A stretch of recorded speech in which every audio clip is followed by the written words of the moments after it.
கடவுளான முருகனை மனமுருகி வழிபட்டால் நினைத்த காரியங்கள் அனைத்தும் நிறைவேறும் என்ற நம்பிக்கை பக்தர்களிடம் அதிக அளவு காணப்படுகின்றது. இதற்காக நம் முன்னோர்கள் வெற்றி தெய்வ வழிபாடை அறிமுகப்படுத்தினார்கள். வெற்றிலை தீபத்தை தொடர்ச்சியாக 9 வாரங்கள் ஏற்ற வேண்டும்.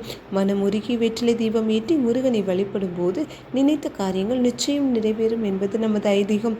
குறிப்பாக குழந்தை வரம் வேண்டுபவர்கள் முதல் திருமணம் வரையிலாக கைகூட வேண்டும் என நினைப்பவர்கள் வெற்றிலை தீபம் ஏற்பதால் விரைவாக அனைத்தும் கைகூடும். வெற்றிலை தீபத்தை ஏற்றுவதற்கான வழிமுறைகள். வெற்றிலை தீபம் ஏற்றுவதற்கு முன்னதாக பூஜை அறையை நன்கு சுத்தம் செய்து கொள்ள வேண்டும். பன்னீர் தெளித்து சுத்தம் செய்யும் போது வாசனை நமது மனதை அமைதியாக்கும். வெற்றிலை தீபத்தை எப்போது ஏற்றினாலும் நுனியில்லாத வெற்றிலையை பயன்படுத்தக்கூடாது. மேலும் வெற்றிலையின் காம்போடு விளக்கேற்றக்கூடாது. வெற்றிலை தீபத்தை நன்கு சுத்தம் செய்து பின்னர் மஞ்சள் குங்குமம் விட வேண்டும். இதனை அடுத்து ஒரு தட்டில் வெற்றிலைகளை அனைத்து மயில் தொகை மூலம் விரித்து வைத்து கொள்ள வேண்டும். வீட்டில் சிறிய வேல் இருந்தால் அதையும் வைத்து கொள்ளலாம். பின்னர் அடுக்கி வைக்கப்பட்டுள்ள வெற்றிலையின் அகல் தீபம் வைத்து நல்லெண்ணெய் ஊற்றி தீபம் ஏற்ற வேண்டும். தீபம் எப்பொழுது ஏற்ற வேண்டும்?